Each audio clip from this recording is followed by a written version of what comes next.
Good morning, ladies and gentlemen. Welcome to this VIP corner.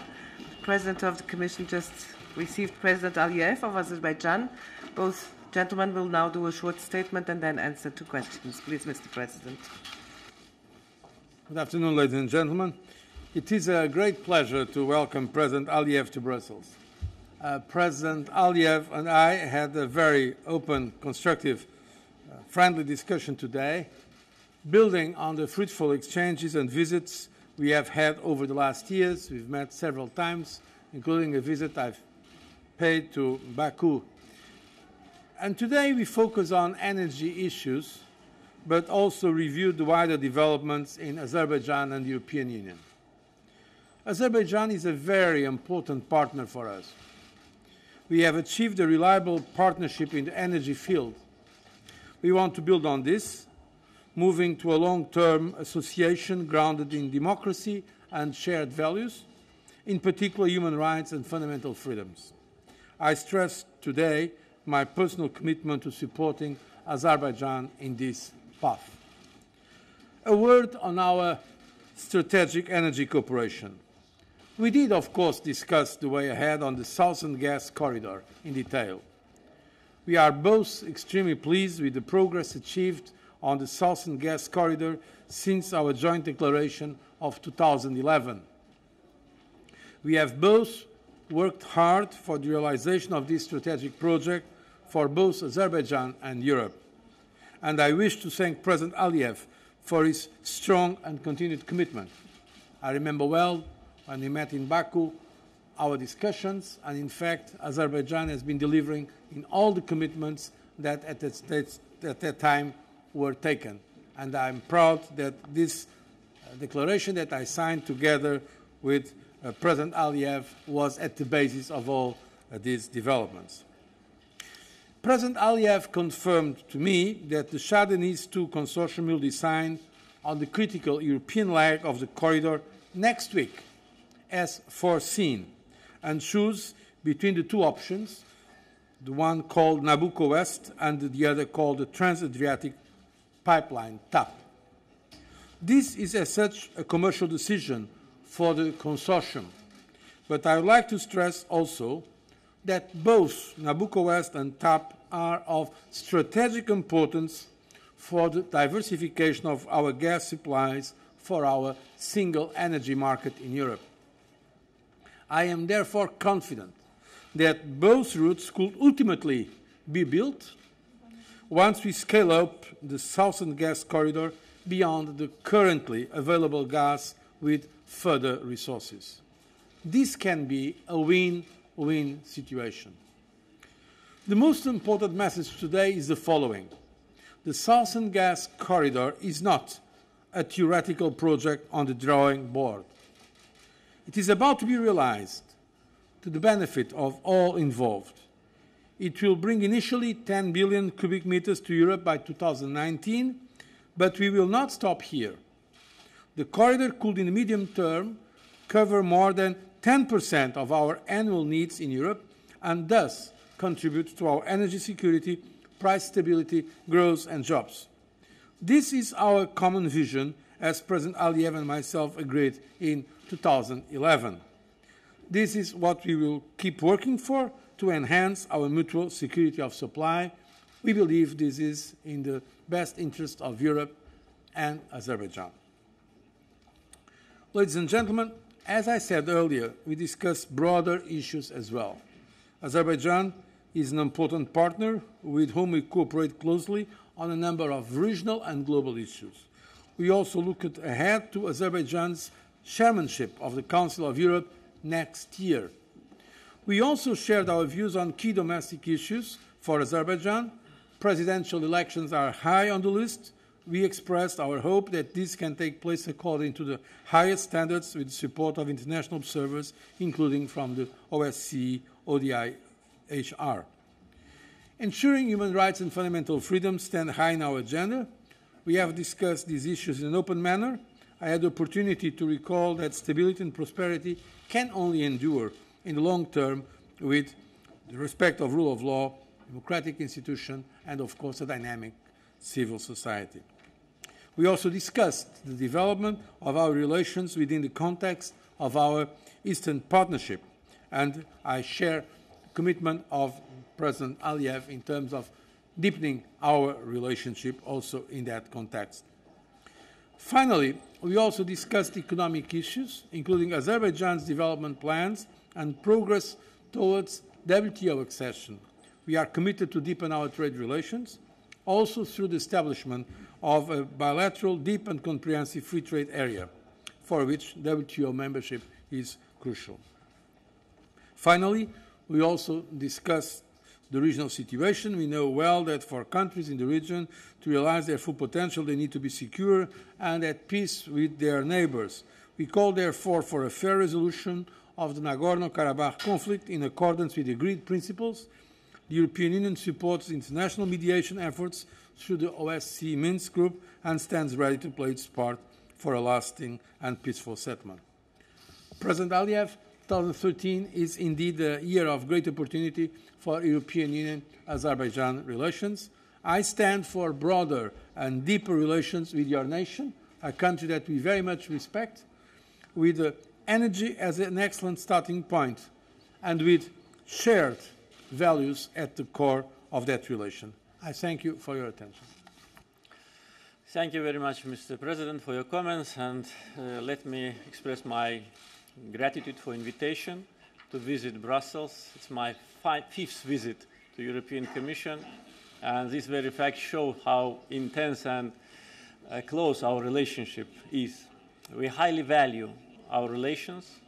As Mr. President said, they're based on shared interests, shared values, and we, as friends, address many issues of our cooperation and also issues of regional importance. I'd like to express my gratitude to you personally, Mr. President, and to the European Commission for continuous support shown to Azerbaijan in the issues of democratic development, protection of human rights, and political reforms. Recommendations, advices, and communications from you are highly important and very, to a large degree, help Azerbaijan to transform. And the process of transformation is very rapid, and it covers political reforms and, of course, economic reforms, and both trends support each other. We also have very close economic cooperation. European Union is our main trade partner, and our trade turnover with member states is growing, and this also helps to support the initiatives which are framed by the Eastern Partnership Program. We highly value this initiative. I think that was a very important step from European institutions to engage countries of former Soviet Union into the framework of this cooperation, and Azerbaijan is an active member of Eastern Partnership Group, and now we are working on a very substantial format of future cooperation between European Union and Azerbaijan. Our agenda is very broad. It covers many areas. Azerbaijan started already to invest in European countries, and the diversification of our investments also shows that it's not only energy-related investments, but also other areas of mutual interest. And also we enjoy the big investments from Europe for many years, and these investments help us to diversify our economy and to modernize our country. As Mr. President mentioned, we discussed the issues related to conflict resolution, and we highly welcome the efforts of the European Commission in this respect. Azerbaijan is the most interested party to the process because our lands are under occupation. Not only Nagorno-Karabakh, but 7 districts surrounding Nagorno-Karabakh are under Armenian occupation for more than 20 years, and we need to put an end to that. We were very encouraged by the recent statement of Minsk Group co-chairs countries' presidents when they made in Northern Ireland that the solution must be based on the Helsinki Final Act, and both sides should refrain from any actions which can undermine the negotiation process. Azerbaijan wants the soonest resolution of the conflict based on the norms and principles of international law, and 4 United Nations Security Council resolutions which demand immediate and unconditional withdrawal of Armenian occupation forces from internationally recognized territories of Azerbaijan. Energy cooperation, of course, is one of the most important parts in our relationship, and I'm very glad that after we signed with President Barosso in Baku in the beginning of 2011, Declaration on Strategic Cooperation in Energy, we now see practical results. That declaration played a key role in implementation of the project of Southern Gas Corridor. I'd like to express my gratitude personally to President Barosso and to his team for a very active involvement and coordination of this process. This project will create even stronger ties between Europe and Azerbaijan. It's a win-win situation. Azerbaijan will find the predictable, market-regulated market in Europe, and Europe will get alternative source of Caspian gas from Azerbaijan. And hopefully the volume of Azerbaijani gas to be transported to Europe will not limit only by the Shahdanis 2 project, because we have more than 2 trillion cubic meters of proven gas reserves, and Europe, as I said, will become the main market for Azerbaijani gas. Southern Gas Corridor is a project of energy security. It will change the energy map of Europe, and it will create additional opportunities for our country and the countries of the region to develop and to get more benefits from economic cooperation. I think that the issues which we identified broadly shows how substantive our agenda is: regional cooperation, security, political reforms, democratic process, energy cooperation. So all these elements create a very good grounds to elevate our relations to a higher level, and Azerbaijan is interested in that, and we want to be as close as possible to Europe, and we're very glad that we see the same approach from European side. Once again, Mr. President, thank you for invitation and hospitality. Thank you very much. We will now go to your questions. I will start with Richard from Radio Free Europe, please. Richard Josviak from Radio Free Europe. A question to Mr. Aliyev. How will you assure that the elections in October this year will be free and fair and transparent, considering that one of your political opponents, Mr. Mammadov, is arrested, there are many jailed political activists, and there are even reports that you're jamming independent news sources such as Radio Free Europe. So how will you assure that? And for Mr. Van Rompuy, do you think that the standards... sorry, Mr. Barroso. Sorry. And for Mr. Barroso, when it comes to Azerbaijan's record performance when it comes to democracy and human rights, do you think that's really a level to have an association agreement with the EU? First of all, I'd like to say that none of my political opponents is in prison. This is absolutely wrong information. At the same time, I'd like to tell you that there are no political prisoners in Azerbaijan. If you read carefully the comments after the session of Parliamentary Assembly of Council of Europe this January, which rejected the report about political prisoners of Azerbaijan, I think that this chapter is closed. Nobody is arrested in Azerbaijan on political grounds, and freedoms of assembly is fully provided. Freedom of media also. We have free internet, and the number of internet users in Azerbaijan is more than 70%, and there is no censorship. All the political parties function openly, freely. And for more than 10 years, Azerbaijan is a member of Council of Europe, as Mr. President said. Next year we will be chairman in these important organizations. We fulfill completely all our obligations with respect to democratic development, human rights, and all the freedoms. Therefore, these assessments which I heard in your question are based either on false information or are based on some prejudices and some cultivated perceptions about Azerbaijan. Azerbaijan is a democratic country which develops rapidly, which implements political reforms, and has very close cooperation with Council of Europe and European Union. As far as the presidential elections are concerned, still it's a lot of time before the elections. Campaign hasn't started yet.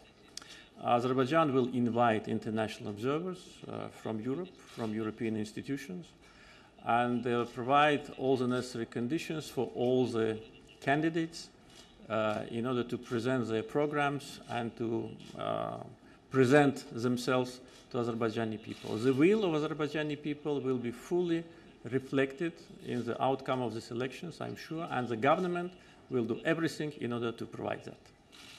Thank you. Human rights and democratization lie at the very heart of the European Union's relations with all international partners. We discuss this matter very frankly and openly with countries all over the world. And we know well that democracy is a very constant matter in our agenda. By the way, including also in Europe ourselves. As I say very often to international partners, also we in Europe are not perfect. And we have to be vigilant to be sure that the highest standards are respected in all our member states and also with our partners. These values are at the core of the European neighbourhood policy and the Eastern Partnership. And Azerbaijan, as President Aliyev just said, is very much involved in this Eastern Partnership. These values were endorsed by all partners through their European neighbourhood policy action plans and also the Eastern Partnership Prague Summit Declaration. So we believe that the countries have to respect these values.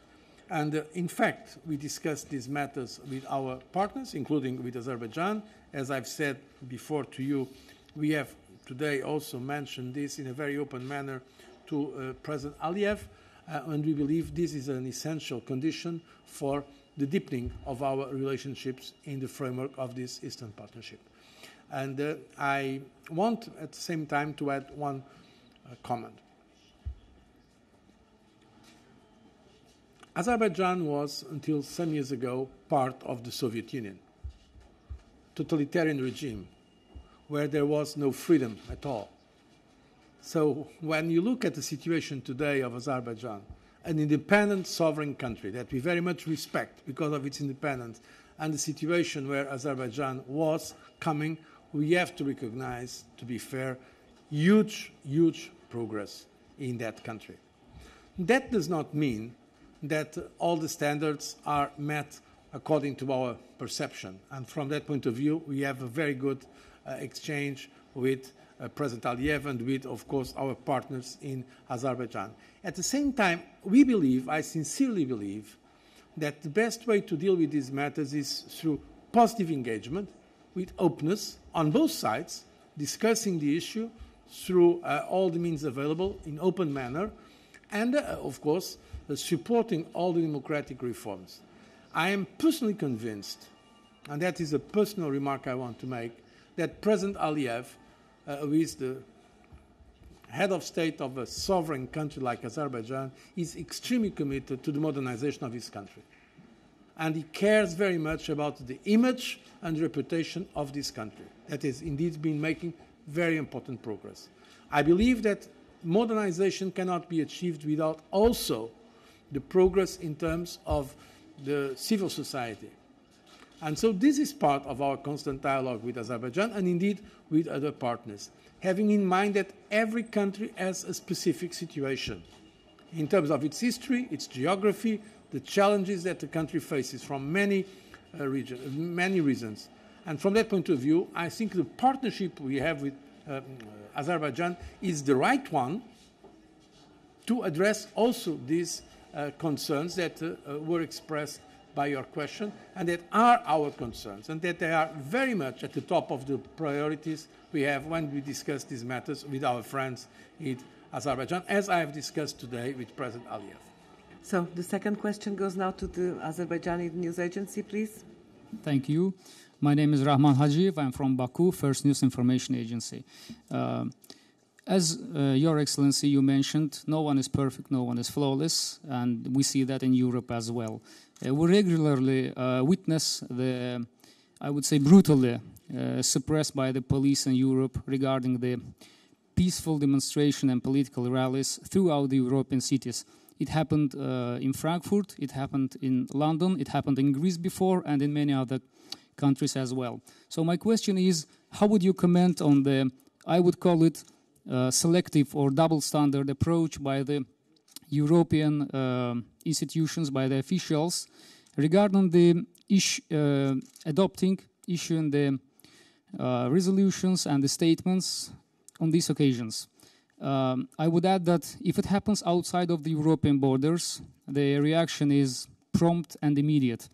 But when it happens to Europe, they just keep calm. Thank you. Look, you've made a very interesting statement, but it was more a statement than a question. Okay.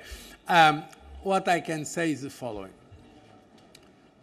Speaking on behalf of the European Commission, the European Commission tries to be extremely objective when we deal with matters of human rights and rule of law. And we have rightly that reputation. We try to be extremely objective.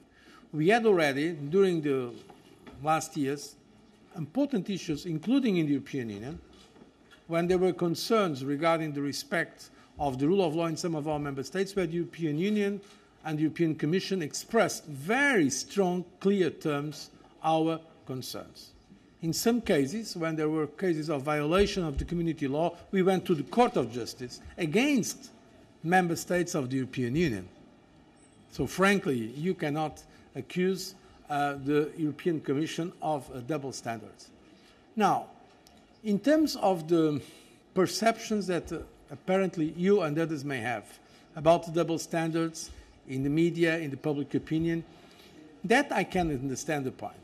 The reality is that there are prejudices all around the world, not only in Europe, all the world.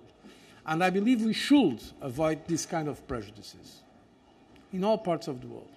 The idea that some societies are superior to others, that some countries are more important to others. For me, all the countries of the world have exactly the same dignity. Now, coming back to the issue of democracy and the rule of law and the examples we said, you've mentioned several countries. Look, frankly speaking, in Europe, in the European Union, we have high standards in terms of respect of fundamental freedoms and rule of law. That I think nobody questions. There are, as I said, some problems here and there, and nobody's perfect, but we should be proud that in the European Union we have, generally speaking, functioning, well-established democracies. And I'm saying that with a deep conviction, you know, because I come from a country that was not a democracy. Until I was 18 years of age, I saw an authoritarian regime that lasted for 48 years crumble down, and then we built a democracy. I mean, today there is complete democracy and freedom in a country like mine, or countries like the south of Europe, like Spain, or other countries that were not democracies, or the Central Eastern European countries that were before under the, let's say, Soviet influence, and that are now democracies. So let's be fair. Europe, European Union member states have high levels of respect for human rights and democracy. That does not mean that we should not be attentive anytime there is a problem. And regarding our partners, I think, because these are global values that are enshrined in the Universal Declaration of Human Rights, they are enshrined in the important international conventions and instruments, we have a duty to discuss this in an open manner, because we believe, and that is also my deep conviction, that the persons are not there to serve the state. It is the state that is there to serve the persons. Every human being, a man, a woman, or a child. And this is very important to have in mind. And that has not to do with ideology. It can be of the left or the right or the center. What is important is to consider that what counts is the human being, a man, a woman, or a child, and that the state, whatever its form, should serve the purposes of these human beings. And this is the kind of discussions we have with our partners, and I'm happy to see that there is now in Azerbaijan also a commitment to the political reforms, democracy and rule of law that President Aliyev just mentioned in his speech. And now I think we have to continue our meeting. Okay. Thank you very much for coming. Please. Oui, oui, je peux le prendre. Thank you very much. You're welcome.